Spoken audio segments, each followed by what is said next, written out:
Hii ni Nitetee TV, Nitetee Mtaani, Nitetee Foundation, Nitetee sauti ya mnyonge, ikiwa inakujia na kukuletea yale tunayokutana nayo, tunayokumbana nayo kwenye jamii zetu za Kitanzania.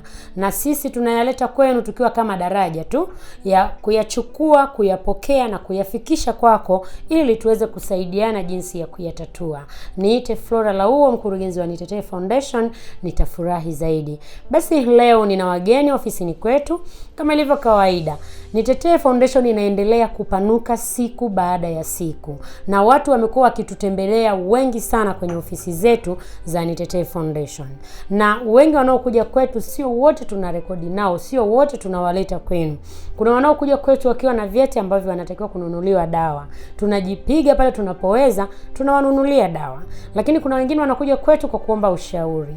Lakini vile vile Nitetee Foundation imekuwa ni suluhisho kubwa kwa wanandoa. Kupitia mwanasheria wetu tuliye naye Juma, amekuwa ni mtu mmoja mzuri wa kuwapatanisha wanaokuja wakiwa wanagombana, mtu na mume au familia. Kwa hiyo anapokuja mwanamke labda anasema mume wake amemnyanyasa, amemuonea, tunachokifanya sisi tunamsikiliza, tunafanya bidii ya kukutana na mume wake, tunamsikiliza tena mume wake, alafu mwisho wa siku tunawapatanisha. Na kuna maandiko yanasema heri wapatanishao. Mimi ni Flora Lauo. Punde nitakukutanisha na wageni ambao wametufikia leo kwenye ofisi zetu za Nitetee Foundation hapa jijini Mwanza. Wengi wenu waga mnaniuliza mwanangu ana afya njema, anakula nini? Jibu lake ni rahisi sana. Natumia unga wa Nifa Miracle Uji. Unga ni mzuri sana kwa watoto. Mtoto anakula, anakuwa na afya nzuri, anapata virutubisho vyote kwa sababu unga umetengenezwa kwa virutubisho vyote sana. Kipindi cha nyuma mwanangu alikuwa na afya kudhoofika kidogo. Alikuwa hapendi kula na nini. Ila baada ya muda kadhaa nikapata suluhisho ya mambo yote haya. Nikamnunulia unga wa Miracle Uji ambao unampa afya njema. Amekuwa vizuri. Kama mnavyomuona ni mnene, amependeza. Kwa tujitahidi wa mama wenzangu kutumia unga huu wa Miracle. Kama mtoto wako anasumbua kula, anadhoofika, hawi na afya njema, tumia uji wa Miracle kupata afya bora ya mwanao.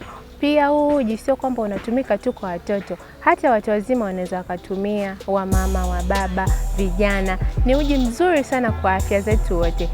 Tulinde afya zetu kwa kutumia uji wa Miracle.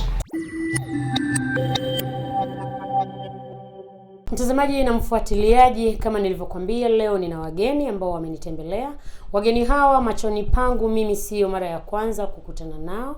Walikuja mara ya kwanza, alikuja kaka awali, nikaongea naye. Baada ya kuongea naye pia niliweza kuongea na dada ambaye yuko mbele yetu hapa, tutaenda kumsikia.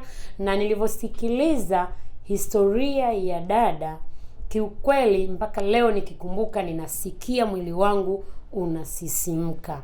Na pia ninajaribu kuangalia kesho ya mtoto wangu yule wa kiume niliyemzaa itakuwaje. Karibu sana kakaangu. Asante da Flora. Nikushukuru sana kwa moyo ulionao, kwa bidii ulionayo ambayo imekupelekea mpaka umeweza kufikisha familia hii kwenye taasisi yetu. Hii naweza nikaita wewe umekuwa ni mkombozi. Kwa sababu angekuwa ni kijana mwingine tena mwenye makamu kama ya kwako, ungeweza nao kaingia humo, kwa sababu dadangu hapa na binti yake wote tayari ni wakubwa ambao kwako wewe unaweza ukaoa pia. Kwa hiyo lakini umeona kwa upande mwingine uwasaidie kwa tofauti. Tuambie majina yako na ulifahamiaje na hii familia ya Mwandawa? Mimi kwa jina naitwa Abdara Juma, lakini alimaarufu ananiita Dura Maboflo. Huyo dada ninaishi naye mtaa mmoja na nafanya biashara ya kuoka mikate na kutengeneza mandazi. Sasa pale kwangu wanatumia nishati ya umeme, lakini umeme kama umekatika natumia kuni. Sasa huyo dada alikuwa anakuja kwa mama jirani pale, akawa amenifahamu na biashara anayoifanya. Pale akiwa anakuja kununua vitafunwa vya kutumia katika familia yake. Siku moja akapita akawa ni mgonjwa. Sasa wakati anatoka kwa jirani akawa amepumzika mbele ya eneo la biashara yangu, ambao alikaa chini kwenye udongo, sasa ambao sio hali ya kawaida. Nilivyomuona niko ofisini kwangu, ndio nilivyomuona pale ofisini nje amekaa chini, nikawa nimetoka na kumuuliza dada kulikoni, kwa sababu namuona mara kwa mara natoka kwa huyu mama jirani na kupita ile njia, kwa nini amepumzika pale kwenye udongo na ni mtu mzima. Basi nilipofika kumuuliza akawa ananieleza anaumwa, lakini hakueleza ugonjwa unaomsibu. Akaniambia amechoka, hajara, hajafanya kitu chochote, anahisi kizunguzungu. Nikawa nimetoa kiasi cha fedha ambacho nilikuwa nacho aweze kujikimu kwa siku hiyo kuweza kula. Lakini wakati huo akanidokeza kwamba yuko na familia pia, ana watoto wawili ambao anawalisha yeye. Akiwa na mjukuu, kati ya watoto wake wawili, mmoja ni wa kike, amejifungua mtoto wa kike na yeye anawalisha pia. Kwa hiyo kile kiasi, nadhani hiyo atatueleza yeye mwenyewe. Kwa hiyo yeye alikuhadithia nini ambacho hicho alichokuhadithia kilichosababisha wewe ukaweza kuja kwetu sisi? Sasa pale ofisini kwangu kuna vijana ninaofanya nao kazi ambao ni wa kiume na wa kike. Sasa kati ya vijana wale wa kiume, mmoja wapo aliwahi kutoka usiku, akawa ametembea maeneo yetu ya jiji la Mwanza hii kutafuta hao wadada wanaojiuza. Sasa na huyu dada akawa kwenye ile biashara siku hiyo, anafanya biashara ya kujiuza ili apate ile ya kujikimu na familia yake. Sasa wakati nilivyomsaidia siku ya kwanza, ile siku amekaa pale kwenye udongo mbele ya ofisi yangu, ikatoka siku ya pili tena nikamsaidia. Siku ya tatu nikaenda kwake kununua kuni. Sasa Naisa akaona moyo wangu na ile kumbukumbu, wakati anakuja pale tunawasiliana, nampa ile ya kujikimu, yule kijana alienda kumnunua mabatini akawa amemkalili kwa sura. Sasa akamuona pale ofisini kwangu. Sasa akahisi ni ndugu yangu au namna gani, na akahisi ninavyomsaidia na ugonjwa alionao, ikabidi anieleze kwamba huyu kijana ni nani yako. Nikamwambia huyu kijana ni ndugu yangu, pia ni mfanyakazi wangu. Akanambia kaka, nakuhitaji nikueleze kwa mapana lakini sio kwa mazingira haya. Siku ya kwanza ikapita, siku ya pili nikamtafuta, nikamfuata kwake. Ndio akanieleza ugonjwa unaomsibu, biashara anayoifanya, na mtoto pia wa kike anafanya biashara hiyo, na huyo kijana alimtumia na akamtumia bila kutumia kinga, ambaye ni kijana yuko ndani ya kazi yangu, ndani ya familia yangu. Na huyo kijana ana miaka mingapi? Huyo kijana ana miaka 17, anaelekea 18. Ana miaka 17. Ndio. Na je, bado unaendelea kufanya naye kazi? Hapana, tabia zake zilizidi hizo za kuendelea ukimuita kumshauri aeleweki, anaona kama unamzibia na nini. Nikaona atakuja kuniharibia familia, kwa sababu pale ninapofanyia kazi niko na familia yangu pia na mtoto wa kike. Na ulijaribu kumshauri aende kapime? Nilimshauri, lakini uelewa wake ulikuwa mfinyu, wa kuweza kuelewa, hatimaye akaondoka kazini. Hongera sana kakangu Abdalla. Naendelea kukupongeza, lakini pia ninatamani kuwe na maabdala kama 20-30 wa staili yako, kwa sababu kama nilivyokuambia awali kwamba na wewe ni kijana bado ambaye ungeweza na wewe ukajiridhisha kama walivyo wengine wanajiridhisha.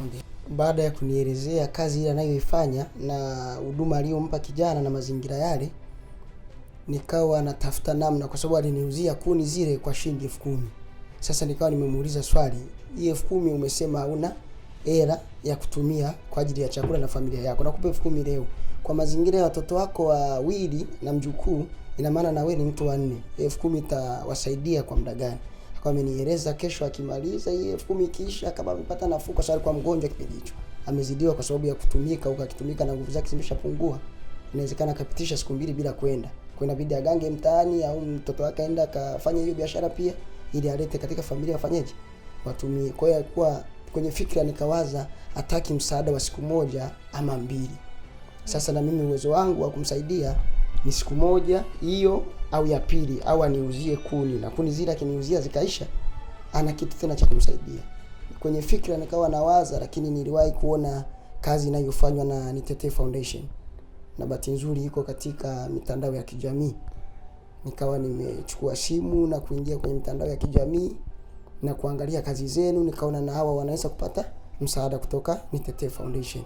Ndio nikatumia nguvu mbadala kuweza kukutafuta wewe dada Flora, nikapata namba yako ya simu, nikakupigia, ndio nikamfikisha kwa ofisini. Nakushukuru sana kaka. Huyo ni kaka ambaye aliweza kufuatilia maisha ya dada ambaye tunaye hapa mbele yetu. Ataenda kutuhadithia yeye kwa kina zaidi historia ya maisha yake. Lakini mimi kipekee nimshukuru kaka huyu, kwani amekuwa wa busara sana.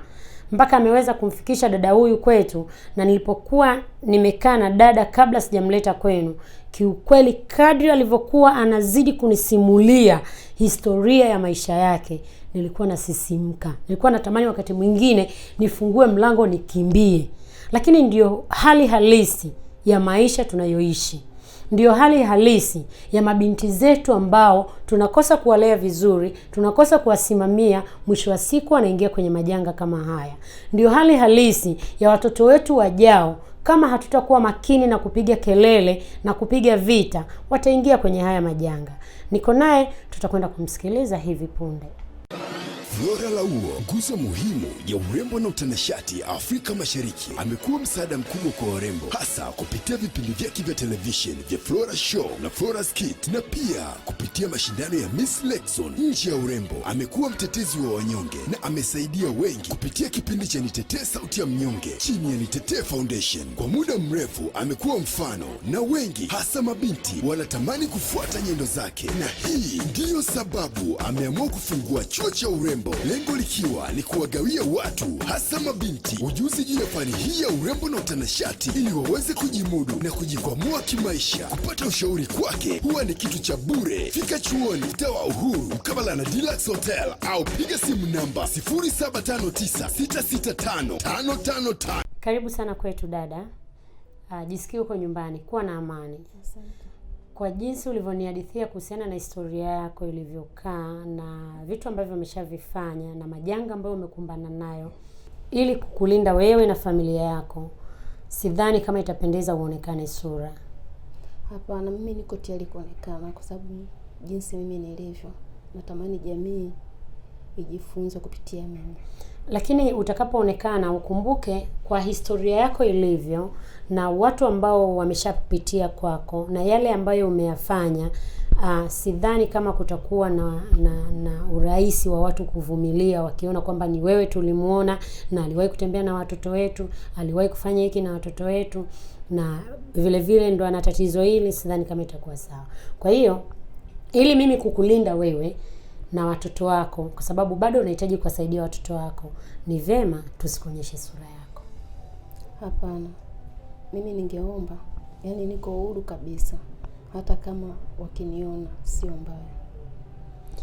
Asante. Basi niko na dada ambaye kwa kweli tusikilize historia yake, alafu wakati wa kuleta kwenu moja kwa moja tutaangalia nini kifanyike baada ya kupata pia ushauri kutoka kwa ustawi wa jamii. Hebu tuhadithie historia ya maisha yako. Ulitokea, ulizaliwa wapi, na mpaka hapa ulipofikia leo umepitia mangapi? Karibu dada. Asante. Mimi nimezaliwa Dodoma, hospitali ya Mpwapwa. Katika mimi kuzaliwa kwangu sikuwahi kuona wazazi wangu, ila bali nimelelewa na mama zangu wakubwa. Kwa hiyo nimepitia changamoto nyingi sana. Sasa katika hizo changamoto, mzazi wangu alikuwa ananilea, alikuwa ananitesa. Nilikuwa najua yule ndio mama yangu mzazi, ila jinsi nilivyokuwa nateseka na jinsi alivyokuwa ananifanya, ikafikia hatua nikasema acha nitoroke. Nikasema hata kama nikitoroka hamna kitachosaidia. Unaona? Baadaye kama nipeleka shule. Katika kunipeleka kwangu shule, lakini ile akili ya kusoma ikawa ipo. Nikaa nawaza mambo mengi sana. Kwa sababu nawaza mambo ya nyumbani, nawaza mambo. Kipindi hicho mama yako mzazi alikuwa ameshafariki na baba wote wameshafariki. Sikuwahi kuwaona. Walikuacha ukiwa na umri gani? Waliniacha nikiwa na nyonya. Unanyonya mdogo. Na babu mza mama na mza baba kipindi hicho walikuwa wapi? Babu kiza mama naye alifariki, aliniacha nikiwa mdogo. Kwa hiyo huyu aliyekuwa anakulea ni mamako wa kambo au ni nani? Ni mamangu mkubwa. Mamako mkubwa, dadake na mamako? Dadake na mamangu. Ndio. Basi baada ya hapo wakaanipeleka shule, lakini sasa ile akili ya shule kaa ipo, maana mateso. Nikaa nateseka, napigwa, wakati mwingine nanyimwa chakula. Unaona, naenda shuleni na njaa. Wakati mwingine naenda kwenye maduka naiba ili tu nipate chakula. Kweli nilikuwa napenda sana shule, lakini sikuweza kuendelea na shule kwa sababu mateso yaliendelea kuwa makubwa mpaka ikafikia hatua nachomwa moto sehemu za siri. Unaona, niliteseka kwa muda mrefu sana. Kipindi hicho ulikuwa na miaka mingapi? Nilikuwa na miaka 12. Niliteseka kwa muda mrefu sana. Mamangu mkubwa huyo alikuwa na watoto wake wakubwa, na sehemu alipokuwa anaishi kuna wasichana ambao walikuwa wanaishi pale. Walikuwa wanafanya biashara hili ya kujiuza. Kipindi mimi niko mdogo, kwa hiyo walikuwa wanakuja wanaishi pale. Unaona? Ikafikia hatua mpaka mtoto wake wa kuzaa yeye akana ananipa madaso ya period ni full. Ananiachia watoto wake. Ule muda wa kwenda shule nikawa sina kabisa. Mateso yakaendelea kuwa mengi. Nikitaka kwenda shule au nikitaka kwenda kuhesabu namba mpaka nisombe maji. Ndio 12 pipa lijae ndio niende shule. Nisipofanya ile kazi nakuja kupigwa. Napigwa sana na kunyimwa chakula juu. Watoto wa ule mama walinifanyia vituko vya kila aina. Mpaka watoto wake wa kiume ilifikia hatua kutaka kunibaka. Ila watu walikuwa wananisaidia. Ikifika mwezi wa Ramadhani mimi nilikuwa sifungi. Ila nyumbani walikuwa wanajua mimi nafunga. Nikienda kuuza sambusa, nikikuta watu wamemwaga chakula, mimi naingia jalalani na kula kile chakula. Nafuta na kula. Ikifika muda wa kwenda shule, naenda shule, lakini siku muda wa saa 4 sirudi nyumbani. Ilifikia hatua mpaka walimu wakawa wananyanyapaa kwa sababu tu ya hali nilokuwa nayo. Pole, jikaze dada. Jikaze uendelee kunihadithia. Najua hii ni elimu kwa ambao pia hawajui. Maisha yangu yalikuwa magumu sana.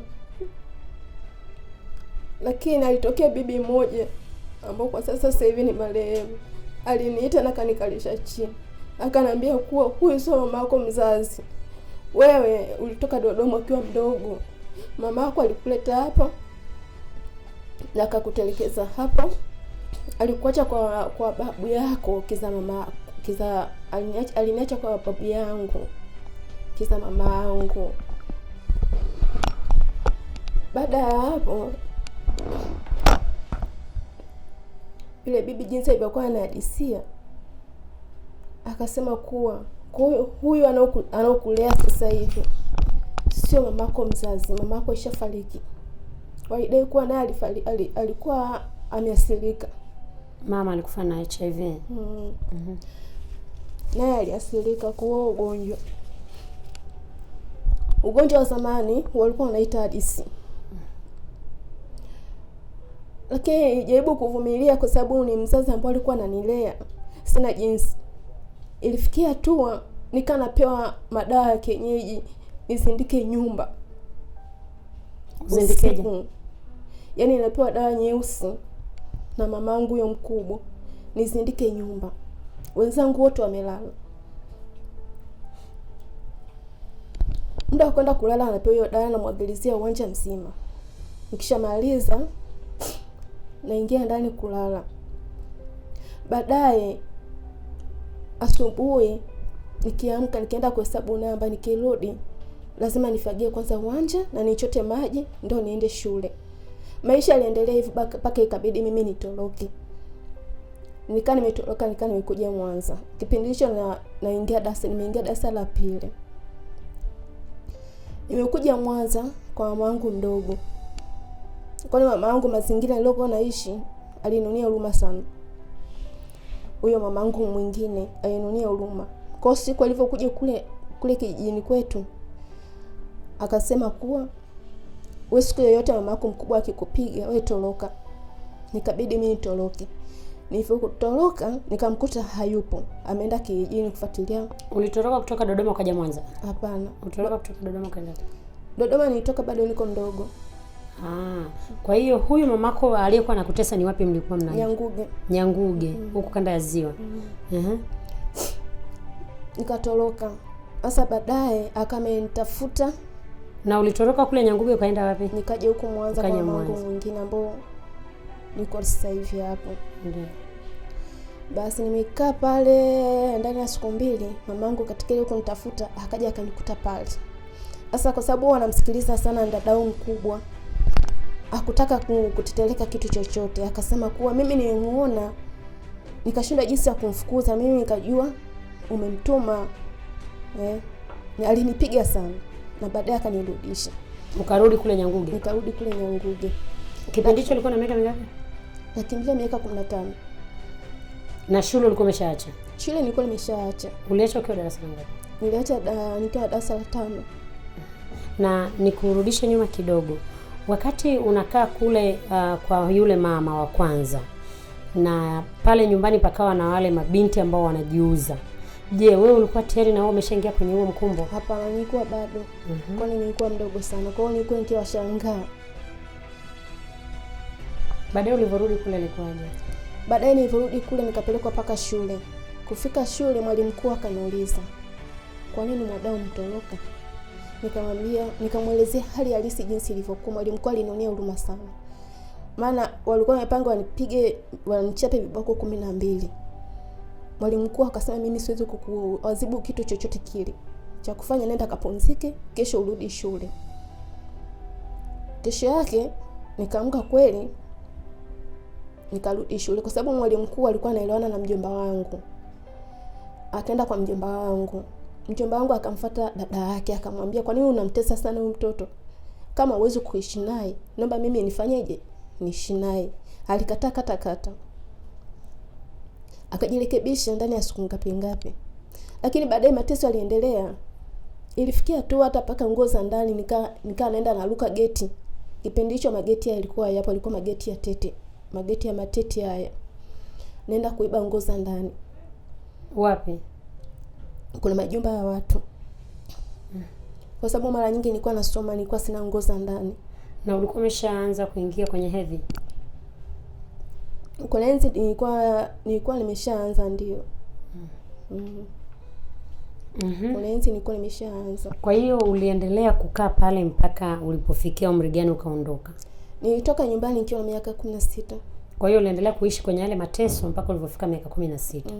Ulipofika miaka 16 ukafanyaje? Ulimaliza darasa la 7? Sikumaliza. Ulishia darasa la ngapi? Nilishia darasa la 5. Kwa hiyo baada ya kuacha shule ukaendelea kuishi pale kwa shida. Baadaye ulitoka pale ukiwa na miaka mingapi? Nikiwa miaka 16. Ukaenda wapi? Nikaja Mwanza kufanya kazi. Wapi? Mabatini. Nyumbani kwa mtu au? Nyumbani kwa mtu. Na ulitoroka uliaga? Sikuaga. Ulitoroka? Nilitoroka. Tena nilitoka kwa miguu. Ilikuwa ni muda wa saa 12, nikafika huko ni saa 10 za jioni. Ulitembea kwa miguu kutoka Nyanguge? Ulivotoroka pale ulitembea kwa miguu kutoka Nyanguge mpaka mjini. Ambao hapo tunakisia ni kwenye karibia kilomita 40 na kitu. Ndio. Baada ya kufika Mwanza, nikawa nimetafuta kazi, nikawa nimepata. Hasa sehemu nilipokuwa nimeenda kutafuta kazi, yule dada alikuwa anajiuza. Ndipo na mimi akaanza kunifundisha kuingia kwenye kazi kama hizo. Na mimi nikaanza. Ulivotoka Nyanguge ukaja moja kwa moja ulifika kwa huyo dada, ulianzia wapi? Nilikuja kwa huyo dada. Ulikuwa unamfahamu? Hapana, nilikuwa simfahamu. Alikuchukulia wapi? Nilikutana naye njiani. Akanipeleka paka kwake. Kufika kwake nilikuwa na nywele za ajabu sana. Kucha zilikuwa kama jini. Baadaye akanipa maji nikaenda kuoga, nimeweza kuoga, nilikuwa na njia miguu imevimba. Ilikuwa ni mwezi wa Ramadhani.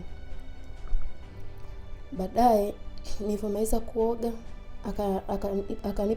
akampa hela mtoto wake wa kike. Akanunulia wembe je nikate zile kucha. Kesho yake ameambia hizi nywele zinatakiwa zinyolewe kwa sababu nywele zimejisokota sana afu na nywele paka usoni. Unaona?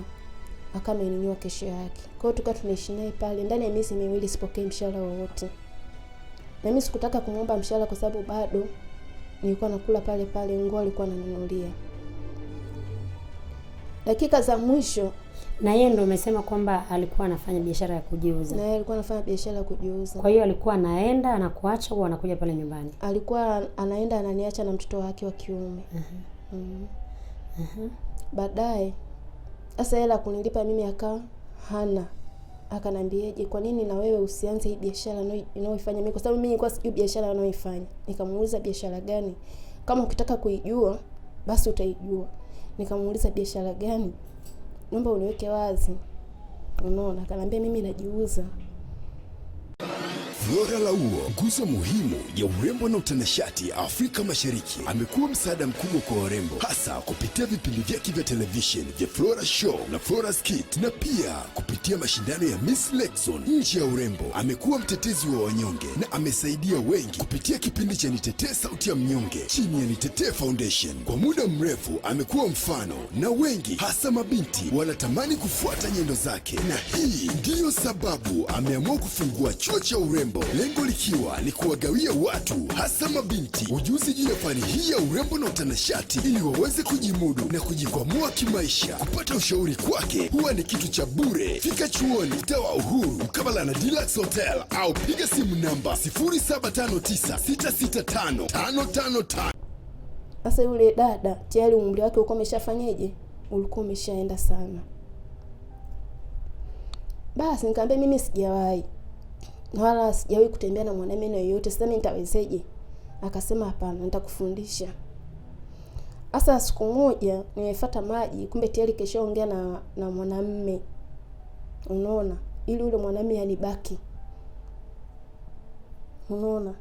Ile anafuata tu maji na mkuta yule kaka yuko machakani. Kupiga kelele nikashindwa. Akanisiba mdomo, akamenibaka yule kaka. Kujua kumuelezea alicheka sana. Hakutaka kujali chochote. Na ndio ilikuwa mara yako ya kwanza kukutana na mwanamke? Ya kwanza kukutana na mwanamume. Kwani nilisikia maumivu makali, niliumia, kwanza niliugua sana. Yaani niliugua mno. Unaona? Baadaye nikaanza kutokezwa vidonda sehemu za siri. Vidonda vya ajabu mara usaha. Nikajaribu kumwambia, akanambia kuwa twende nikupeleke hospitali. Nikakujikuta nimenyola. Umenyola ndo nini? Yaani nilipata ugonjwa wa kaswende. Basi akamenitibisha, nikaa nimepona. Katika kupona kwangu nimepita kama vile miezi miwili. Akanambia basi twende. Nikamwambia mimi siwezi. Akanambia kama uwezi basi ondoka kwangu. Mimi siwezi kukubali nikaa na kuulisha. Nikamwambia ni bora nikatafute kazi sehemu nyingine. Nitoke hapa. Yule dada alikatakata. Baadaye tena nikatoroka kwa yule dada. Nikaenda sehemu nyingine. Kwenda sehemu nyingine yule dada akanisingizia kuwa nimemwibia pesa zake pamoja na majibu yake. Nikakamatwa, nikapelekwa polisi. Polisi nikapigwa sana. Polisi nimepigwa lakini sikutaka kukubali. Baadaye akaja akanizamini mwenyewe. Hivyo kuja kunizamini, nikaendelea kuishi pale pale kwake. Ikafikia tu akaninunulia nguo. Nikaingia kwenye kazi. Na nikajikuta sasa mimi ndio namlisha yeye. Kwa nini? Kupitia ile biashara. Kwa nini? Kwa sababu alinipeka siku ya kwanza, siku ya pili, siku ya tatu akawa ananunuza, hela akawa anachukua yeye. Paka ikafikia tu nikaa nimezoea. Kipindi hicho unaanza, wakati anakupeleka mlikuwa mnatoka wote pamoja? Tulikuwa tunatoka wote. Yeye anajiuza na unajiuza. Alafu na wakati mwingine yeye hajiuzi kabisa. Anakaa tu pembeni. Na kwa siku alikuwa anakuuza kwa wanaume wangapi? Kwa siku alikuwa ananiuza kwa wanaume wawili, singine mmoja kwa sababu nilikuwa bado mdogo. Alafu ikawaje? Hivyo hivyo nikaendelea hivyo hivyo mpaka yule dada ikafikia hatua ya kufariki. Yeye akafariki. Nikabidi niende sehemu nyingine. Sasa tayari nimeshakuwa kokodi wa hiyo kazi. Yaani umeshakomaa. Nikasema sasa hapa sina sehemu ya kwenda. Niende wapi? Nikabidi niende nikafanye kazi za baa. Nimefanya kazi za baa. Sijakaa sawa, nikaa nimebeba mimba mwanangu yule wa kiume. Baba simjui. wala nini. Nikasema hii mimba siitoi. Mimi nitamzaa mwanangu, nitateseka hivyo hivyo. Kwa sababu ile baa ilipokuwa nafanya ilikuwa ni sehemu ya guest. Kwa hiyo nilikuwa naishi pale pale. Lakini kadri siku zinavyozidi kwenda mshahara nikasipewi. Mshahara wangu ulikuwa ni wanamume ninaolala nao. Nikachoka kufanya kazi pale. Dada mmoja tulikuwa tunafanya naye pale kazi, akanikaribisha kwake. Nikaa naishi kwake. Nimeishi naye kwake mpaka mimba yangu ikawa kubwa kiasi. Nikasema hapa nimechoka. Hivi kwa nini nisiende kwa mamangu mdogo? Nikaenda kumuomba msamaha. Yule aliyokuwa anakutesa? Yule aliyokuwa ananiambia nitoroke. Kuja naye akanikana, akanifukuza. Akaniambia je, mimi siwezi kwa sababu sasa hivi ukipelekwa Bugando gharama inakuwa kubwa sana. Kwa nini upelekwe Bugando? Ulikuwa unaumwa? Hapana, nilikuwa siumwi. Yaani aliogopa tu zile gharama. Naweza nikafanywa labda operation. Yaani aliogopa. Wakati ulikuwa mjamzito. Ulienda ukiwa mjamzito? Alinifukuza. Nikabidi nirudi sasa tena Nyanguge ambao kwa mamangu mkubwa, ambao dadao mkubwa. Ambaye ndo aliyekutesa ukatoroka. Na ndio alikuwa ananitesa nikatoroka. Mpaka nikajifungua. Alikupokea? Alinipokea na tena alifurahi sana alivyoniona. Hakuendelea kunitesa tena. Ila bibi yangu kiza mama yangu aliendelea kunyenyapa sana. Kwa sababu nilikuwa bado na akili ya kitoto, sikujua uchungu. Na wala sikuanza kliniki mapema. Siku hiyo nakumbuka mamangu anachuma vitumbua, ananiambia mwanangu, hapa ndo watakao tusaidizane kimaisha. Chukua kabati ya vitumbua mwanangu, utangulie. Mimi nitakapokuja utakao kaanza kliniki. Najua kliniki bado hujaanza. Basi baada ya hapo ila anafikisha tu kabati, uchungu wa damu ukaanza. Uchungu wa damu umeanza, nikabidi mimi nirudi nyumbani niache vitumbua pale. Akaniuliza kwa nini umerudi? Nikamwambia 1 2 3. Nikamwambia najisikia vibaya mama, kama vile damu zinatoka sehemu za siri. Akaenda shambani, akaenda kunichumia dawa ya kienyeji. Akaniambia hii dawa naomba unywe. Ukiwa unakunywa kikombe ukidondoshe kwenye mlango. Pale yaani hivyo nilivyokunywa ile dawa kikombe kikadondoka chini.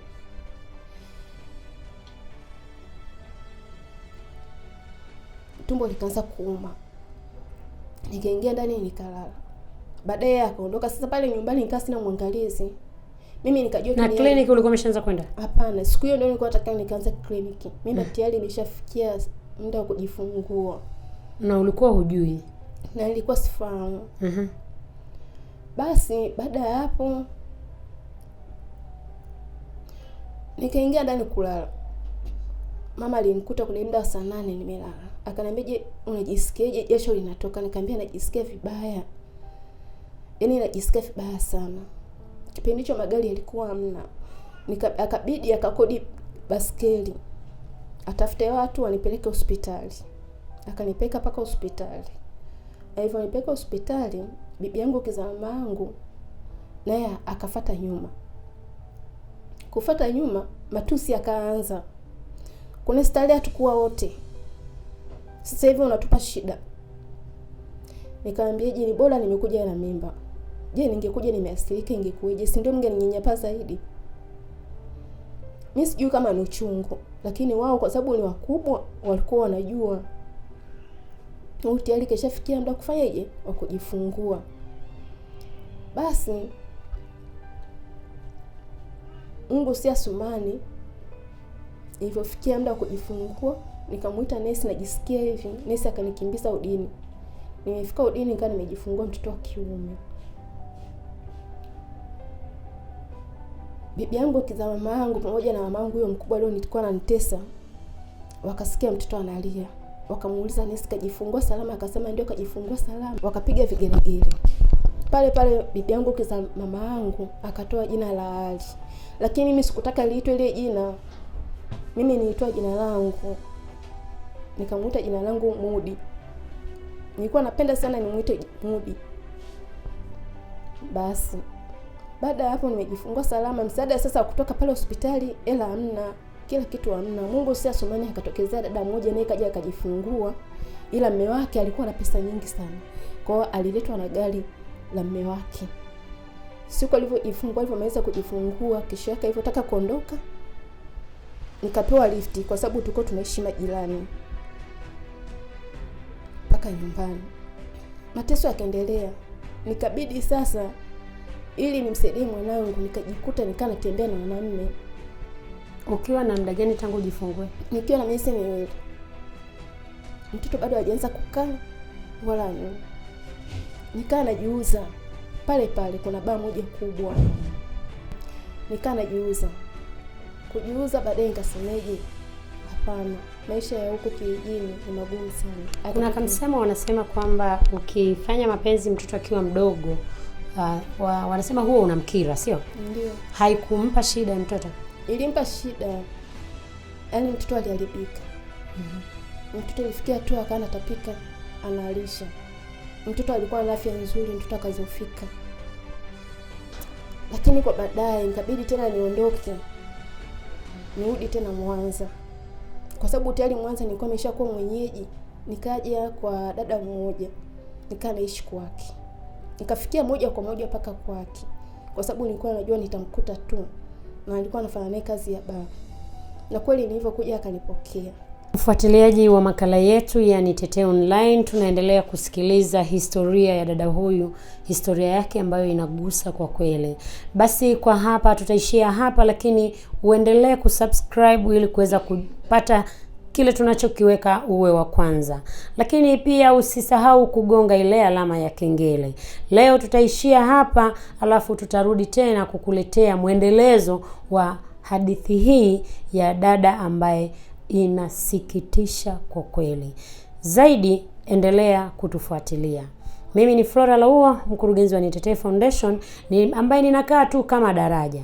Dada huyu anahitaji msaada. Tuendelee kusikiliza historia yake kwenye makala yetu inayofuata.